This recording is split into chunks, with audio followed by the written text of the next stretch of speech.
باللہ من الشیطان الرجیم بسم اللہ الرحمن الرحیم۔ اپنی اپنی نیچر ہے بندوں کی۔ میں قدرتی طور پر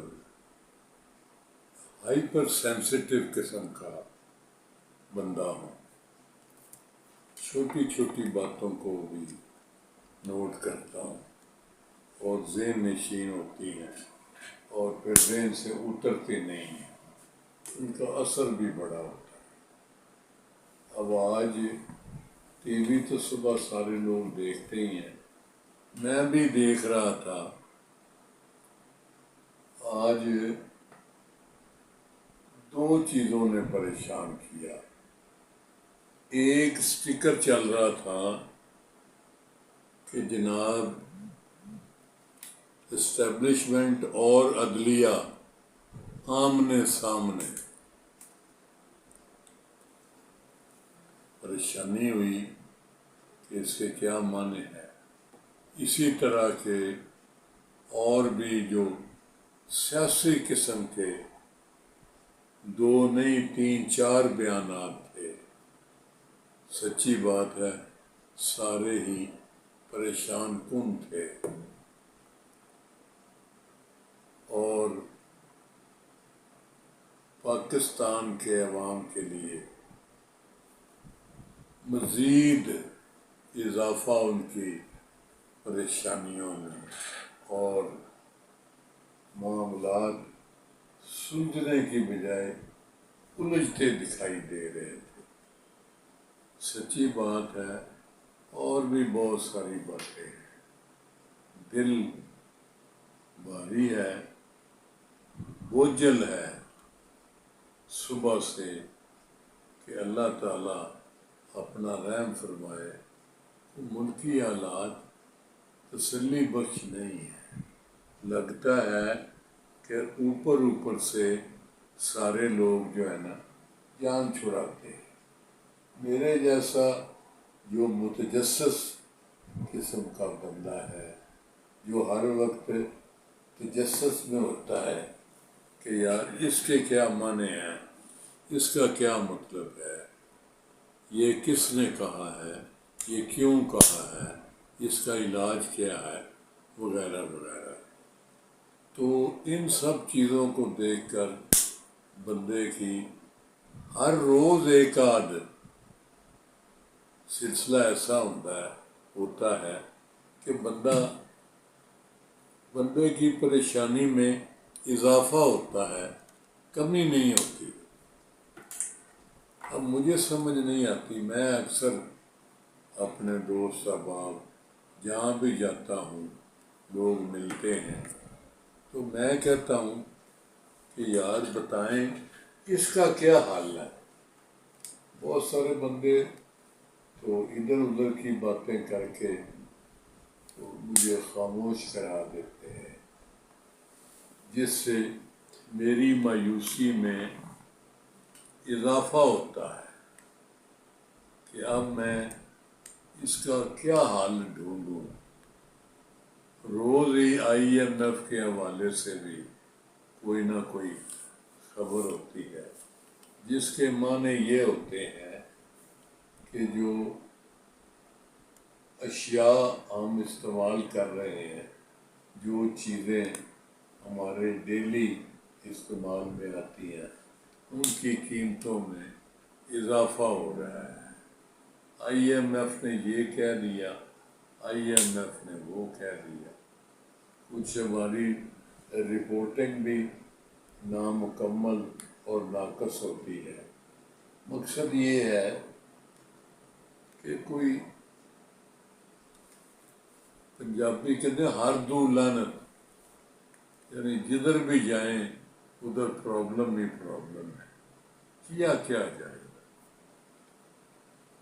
اس دکھ کی دوا کیا ہے اور وہ کہاں سے ملے گی۔ آج صبح جو خبریں دیکھی تو اس پہ اس طرح مجھے لگا کہ یار یہ اب تو سارا پاکستان اللہ تعالیٰ کے حضور سجدہ ریز ہو جائے اور اپنے گناہوں کی معافی ہم لوگ مانگیں اور اللہ سے مغفرت کے خواستگار ہوں، گڑ گڑا کے دعا مانگیں کہ یا اللہ ہماری مشکلیں آسان کر، مجھے معاف فرما دیجیے گا۔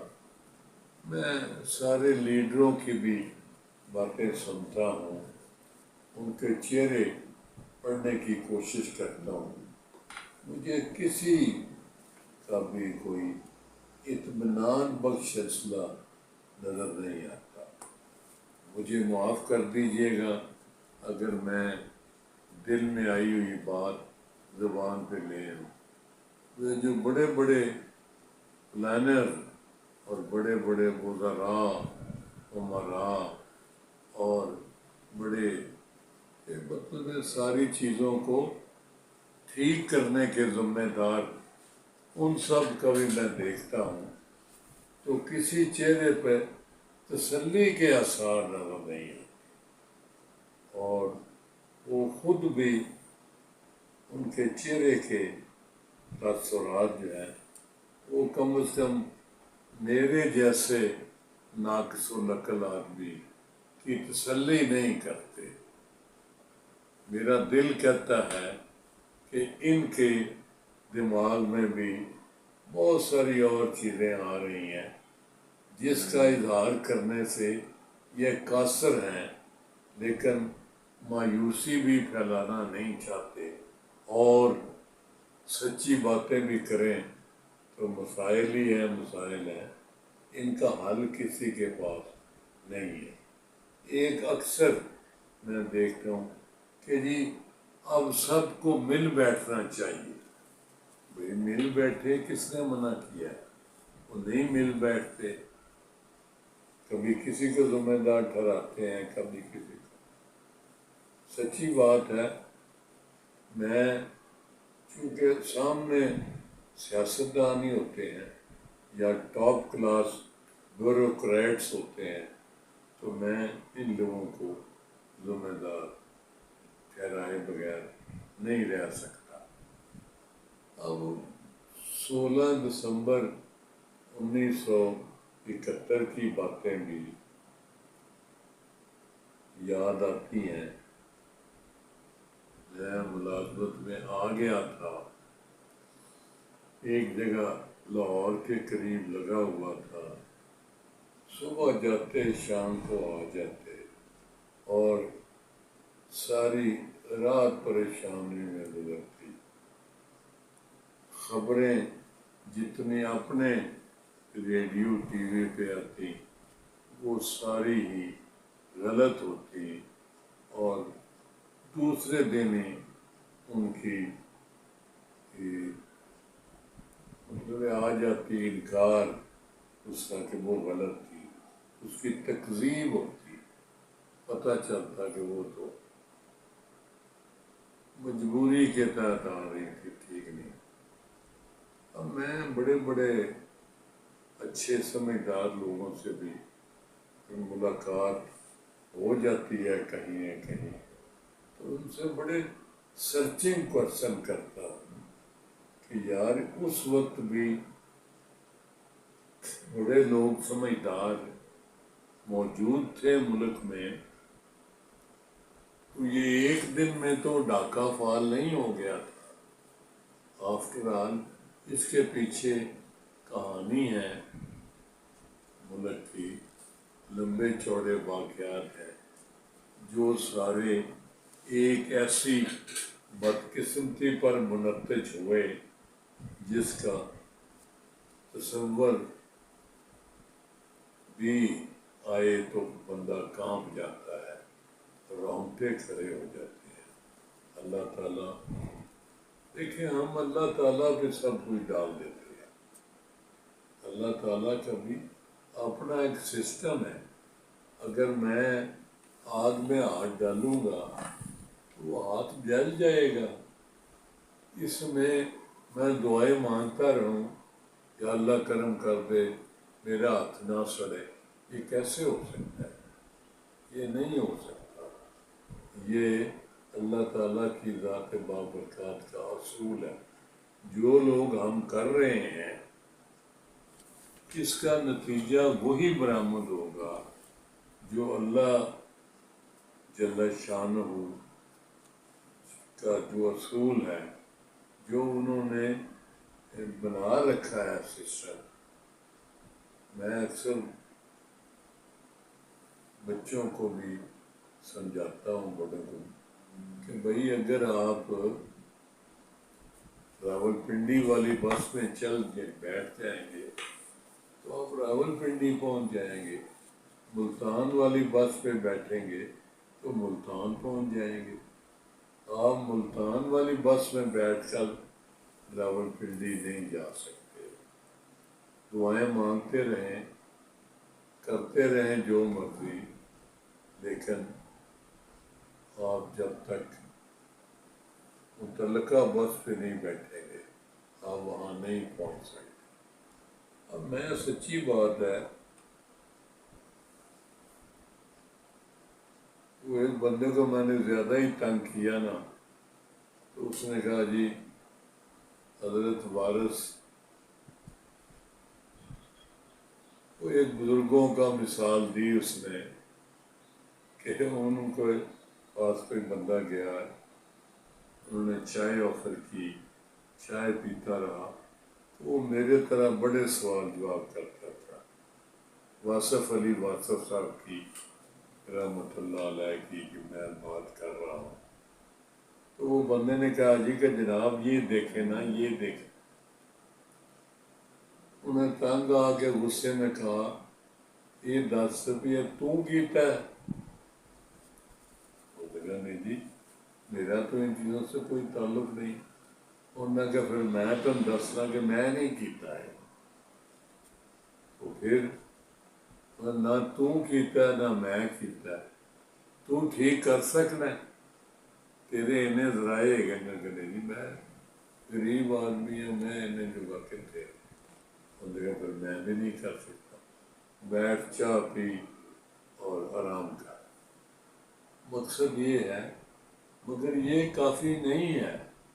میں جب آج صبح تیار ہو رہا تھا دفتر اور کچہری کوٹ آنے کے لیے، تو میرے دل میں یہ خیال آیا کہ میں رستے میں دوستوں کو بعض دفعہ مل کے آتا ہوں، بعض میں بیٹھے ہوتے ہیں، وہ ان سے گپ شپ ہو جاتی ہے، تو میں نے کہا اگر آج ان سے ملاقات ہوئی تو میں کیا کہوں گا؟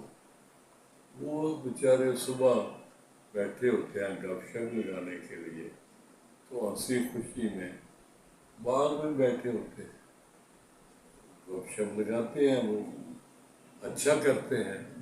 میرے جیسے ہر وقت منہ بسور کے نہیں بیٹھے ہوتے۔ تو میں نے کہا، سوچا کہ میں ان سے کیا کہوں گا؟ میں ان سے یہ کہوں گا کہ جانور اور انسان میں اللہ نے یہ شعور کا فرق رکھا ہے کہ جانور جو ہے، ویسے تو جانور جو ہے وہ بھی کھاتے ہیں پیتے ہیں، وہ بھی سیکس بھی کرتے ہیں، بچے پیدا کرتے ہیں، بچے پالتے بھی ہیں، ان کو فیڈ بھی کرتے ہیں۔ تو اللہ تعالیٰ نے ان میں ایک شعور کی طاقت رکھی ہے، سوجھ بوجھ رکھی ہے، وہ سوچتے بھی ہیں، عقل رکھی ہے کہ میں یہ کیا کر رہا ہوں، میں یہ کروں گا تو یہ ہو جائے گا، وہ کروں گا تو وہ ہو جائے گا۔ تو مقصد یہ ہے کہ اکثر جم خانے میں بیٹھ کے یا کسی اور جگہ دوستوں میں یہ باتیں ہوتی ہیں۔ میں چونکہ جو ٹریجڈک سلسلہ ہے کسی بھی معاملے کا، اس سے میری نظر اوجھل نہیں ہوتی ہے کہ یہ 16 دسمبر ایک دن میں نہیں ہو گیا تھا۔ پاکستان جو ہے یہ قائد اعظم علیہ الرحمت بنا کے ہمیں دے گئے تو ہم اس کو سنبھال نہیں سکے، اس کی حفاظت نہیں کر سکے، جو ہمیں کرنا چاہیے تھا وہ نہیں کیا۔ لہذا جو ہندو کہتے تھے کہ بس 25 سال تو ود نہیں کر رہا ہے، آپ دیکھیں 1947 دیکھیں اور 1971-72 دیکھیں، بات پوری ہو گئی کہ 16 دسمبر 1971 کو